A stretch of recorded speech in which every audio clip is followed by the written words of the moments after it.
ঐতিহাসিক ৭ মার্চ ২০২৬ সোহরাওয়ার্দী উদ্যানের সঙ্গে নতুন করে সৃজিত শাহবাগ থানার গেটে একজন তরুণ এবং একজন তরুণী দাঁড়িয়ে প্রতিবাদ হিসাবে বঙ্গবন্ধুর ঐতিহাসিক ভাষণ তোমাদের যার যা কিছু আছে তাই নিয়ে ঝাঁপিয়ে পড়ো বাজাচ্ছিল। আমরা প্রথমে সেই দৃশ্যটা একটু দেখি।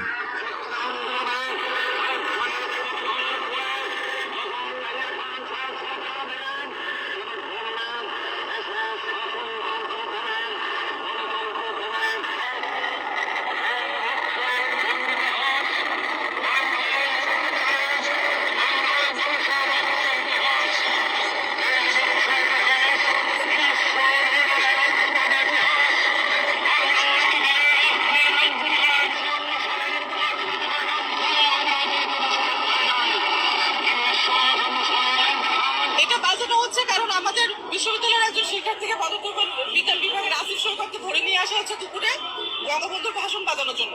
তার প্রতিবাদ হিসেবে আমরা এখন বঙ্গবন্ধুর ভাষণ বাজাচ্ছি শাহবাগ থানার সামনে। যতদিন না পর্যন্ত তাকে মুক্তি দেওয়া হবে ততদিনই ভাষণ বাজবে। বিশ্ববিদ্যালয়ের একজন শিক্ষার্থী, দুইজন শিক্ষার্থী, তারা একটি মাইক নিয়ে এসে বঙ্গবন্ধুর ভাষণ বাজাচ্ছে এবং তাদের দৃঢ় প্রত্যয় যে বঙ্গবন্ধুর ভাষণ বাজাবার অপরাধে বিশ্ববিদ্যালয়ের একজন শিক্ষার্থীকে ধরে আনা হয়েছে। যতক্ষণ ছেড়ে না দেওয়া হবে ততক্ষণ প্রতিবাদ হিসাবে থানার সামনে তারা বঙ্গবন্ধুর ঐতিহাসিক এই ভাষণ বাজাবে। এত প্রতিকূল পরিবেশে, এত মবক্রেসি, এর ভিতরেও এই দৃঢ়তার সঙ্গে বঙ্গবন্ধুর ভাষণ নিয়ে খোদ থানার সামনে যে ঐতিহাসিক একটি প্রতিবাদ রচনা করেছে আমাদের এই বোন, তা আমাদেরকে গর্বিত করেছে, অনুপ্রাণিত করেছে। আমরা আরো কয়েকটি ক্লিপ একটু দেখি যে ঐতিহাসিক ৭ মার্চ এটা উদযাপন কি অবৈধ ছিল কিনা। মিস্টার মনির, তিনি রমনা থানার, তিনি শাহবাগ থানার ভারপ্রাপ্ত কর্মকর্তা, তিনি বলেছেন ওরা বঙ্গবন্ধুর ৭ মার্চের ভাষণ বাজিয়েছিল, এটা তো নিষিদ্ধ, সেজন্য তাদের থানায় নিয়ে আসা হয়েছে। মিস্টার মনির, ৭ মার্চের ভাষণ কেউ নিষিদ্ধ করেনি, একজনারাই নিষিদ্ধ করেছে। যারা পাকিস্তানি হানাদার বাহিনী তারা নিষিদ্ধ করেছিল মনে মনে, বাইরেও না।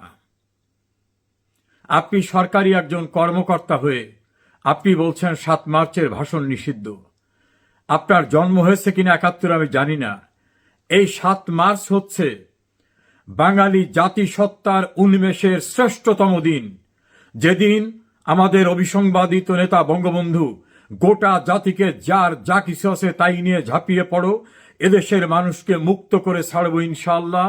এবারের সংগ্রাম মুক্তির সংগ্রাম, এবারের সংগ্রাম স্বাধীনতার সংগ্রাম বলে গোটা জাতিকে সশস্ত্র যুদ্ধে ঝাঁপিয়ে পড়ার উদাত্ত আহ্বান জানিয়েছিলেন।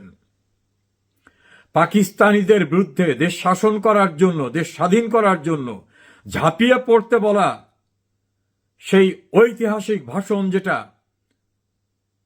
ইউনেস্কোর ঐতিহ্যের অংশ হিসাবে সারা দুনিয়ার গুরুত্বপূর্ণ দলিল হিসাবে গৃহীত হয়েছে, সেটাকে আপনি বলছেন নিষিদ্ধ। এটা তো একমাত্র পাকিস্তানি ছাড়া কেউ নিষিদ্ধ বলতে পারে না। এ দুঃসাহস আপনার কোত্থেকে এলো? আমরা দ্বিতীয় কয়েকটি ক্লিপ দেখি।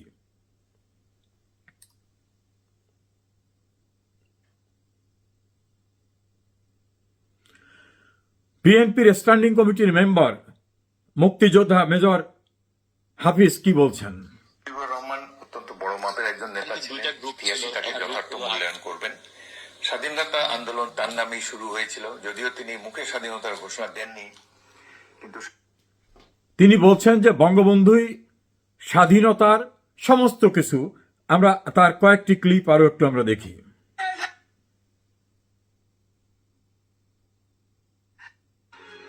এই ভাষণ বাঙালি জাতির অস্তিত্বকে তৈরি করেছে। এই সংসদ এটা সাক্ষী থাকুক, বাঙালি জাতির ৩৫০০ বছর বয়সে বাঙালি কখনো যাকে অখণ্ড স্বাধীনতা বলে তা কখনো ছিল না। ভূমিপুত্র বঙ্গবন্ধু শেখ মুজিবের হাত ধরে এই ভাষণের পথে বাঙালির আজকের অবস্থা। সো ওয়ার্ল্ড কি বললো সেটা পরের কথা, আমি সেটা সবচেয়ে বড় কথা। এই আমাদের সবার সম্মিলিত অস্তিত্বই এই ভাষণকে মহিমান্বিত করে।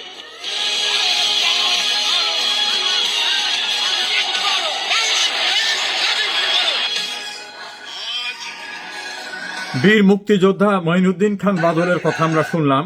এরপর আমরা আরো কয়েকটি ক্লিপ দেখি যে বঙ্গবন্ধুকে নিয়ে আসমা আব্দুর রব কি বলেছিলেন।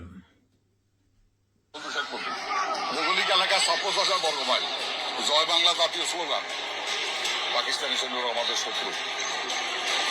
বঙ্গবন্ধু সর্বাধিনায়কের রাষ্ট্রে আমার সোনার বাংলা জাতীয় সঙ্গীত, জয় বাংলা জাতীয় স্লোগান। ৭ই মার্চে প্রসঙ্গ ছিল, আপনি মঞ্চে গেলেন। ৭ই মার্চে আমার দায়িত্ব ছিল বঙ্গবন্ধুর পায়ের কাছে বসে থাকা। ২৩শে মার্চ ছিল ৭ই মার্চের পরের কথা বলতেছি। ২৩শে মার্চ ছিল পাকিস্তানের গণপ্রজাতন্ত্র দিবস। সেদিন পাকিস্তান দিবস উদযাপন করত। সেদিন আমরা ঘোষণা করলাম প্রতিরোধ দিবস। মানে পাকিস্তানি পতাকা কোথাও উঠবে না, সর্বত্র বাংলাদেশের পতাকা উঠবে। তারপর তো শেখ মুজিব স্বাধীনতা চাইনি, এই কথা বলা থাকে। আবার কেউ কেউ বলে উনি জয় বাংলার পরে জয় পাকিস্তান বলেছেন। ৭ই মার্চে আমি মঞ্চে ছিলাম, আমার দায়িত্ব ছিল। উনি জয় বাংলা বলে শেষ করেছে, এরপরে একটা শব্দ বলে নেই।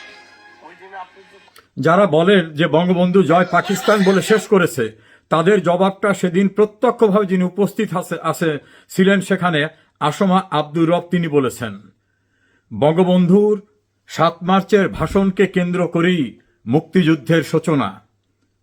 মেজর জিয়াউর রহমান, যিনি পরবর্তীতে জেনারেল জিয়া হয়েছেন, রাষ্ট্রপতি হয়েছেন, বর্তমান প্রধানমন্ত্রীর পিতা, সাবেক প্রধানমন্ত্রী বেগম খালেদা জিয়ার স্বামী, তিনি ১৯৭৩ সনে একটি জাতির জন্ম নামক যে নিবন্ধ লিখেছিলেন, তৎকালীন সাপ্তাহিক বিচিত্রায় ছাপা হয়েছিল, সেখানে তিনি লিখেছেন বঙ্গবন্ধুর ৭ মার্চের ঐতিহাসিক ভাষণ আমাদের কাছে গ্রিন সিগন্যাল হিসাবে বিবেচিত হলো।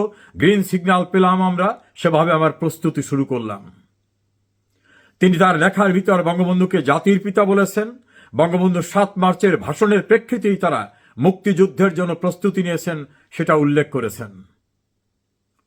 ৭ মার্চের ভাষণকে যদি বাজাতে দেওয়া না হয়, ৭ মার্চের ভাষণ যদি নিষিদ্ধ হয়, ৭ মার্চের ভাষণ ছিল তো একটাই, এদেশের মানুষকে মুক্ত করে ছাড়ব ইনশাল্লাহ।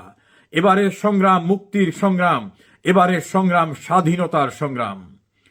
তাহলে স্বাধীনতার সংগ্রাম, মুক্তির সংগ্রাম, দেশকে শৃঙ্খল মুক্ত করব, এই কথাগুলো নিষিদ্ধ তো পাকিস্তানিদের কাছে ছিল। স্বাধীন বাংলাদেশের কারো কাছে তো এটা নিষিদ্ধ হতে পারে না। মাননীয় প্রধানমন্ত্রী তারেক রহমান, আপনি ক্ষমতায় আসার পরে মব বন্ধ হয়ে যাবে, আপনার স্বরাষ্ট্রমন্ত্রী বলেছিলেন। আপনার অস্তিত্বের শিকড় খোঁজেন। এই দেশ স্বাধীন না হলে আপনার বাবা মেজর থেকে মেজর জেনারেল হতেন না, আপনার বাবা সেনা প্রধান হতেন না, আপনার বাবা এদেশের রাষ্ট্রপতি হতে পারতেন না, আপনার মা প্রধানমন্ত্রী হতে পারতেন না, আপনি প্রধানমন্ত্রী হতে পারতেন না। এই দেশটা স্বাধীন না হলে সেই স্বাধীনতার স্থপতির ঐতিহাসিক ভাষণ, যেটা গোটা জাতির উদ্দেশ্যে দিয়েছেন, যেটা ইউনেস্কোর ঐতিহ্য হিসেবে নিবন্ধিত হয়েছে, সেই ভাষণ বাজাতে দিচ্ছেন না আপনি যখন প্রধানমন্ত্রী। তখন আমরা হতবাক হয়ে বিস্মিত হয়ে দেখছি ঢাকা বিশ্ববিদ্যালয়ের শিক্ষার্থীদের থানায় নিয়ে যাওয়া হয়েছে এই ভাষণ বাজাবার অপরাধে। প্রতিবাদ করতে যারা এসেছে তাদেরকে থানায় নিয়ে যাওয়া হয়েছে। থানার ভিতর থেকে বাইরে বের করে এনে নির্মমভাবে তাদেরকে মারধর করা হয়েছে ছাত্র শিবির এবং অন্যান্যরা। জনাব স্বরাষ্ট্রমন্ত্রী সালাউদ্দিন, প্রধানমন্ত্রী তারেক রহমান, তাহলে ওরা যেটা বলে এই বাংলাদেশ গোলাম আজমের বাংলাদেশ, মতিউর রহমানী নিজামীর বাংলাদেশ, মুজাহিদের বাংলাদেশ, এই বাংলাদেশটা কি সেখানেই আপনার আমলে নিয়ে যাওয়ার চেষ্টা অব্যাহত থাকবে? প্রধানমন্ত্রী, মবকে কি উৎসাহিত করা হচ্ছে? মবের দ্বারা আক্রান্ত যারা, তারা গ্রেপ্তার হলো, যারা মব করল তাদেরকে পুলিশ সহায়তা করল সরে যেতে। মাননীয় প্রধানমন্ত্রী এবং স্বরাষ্ট্রমন্ত্রী, এই বাংলাদেশটা স্বাধীন হয়েছে বিধায় আজকে আপনারা প্রধানমন্ত্রী মন্ত্রী। এই বাংলাদেশ যিনি স্বাধীন করে দিয়েছেন, তার যে উদাত্ত আহ্বানে গোটা জাতি ঝাঁপিয়ে পড়েছিল যুদ্ধে, সেই উদাত্ত আহ্বানকে আপনারা নিষিদ্ধ করতে চান? আপনারা কি একই পথে পা দিচ্ছেন? এই প্রশ্ন তো সঙ্গতভাবেই সামনে আসছে।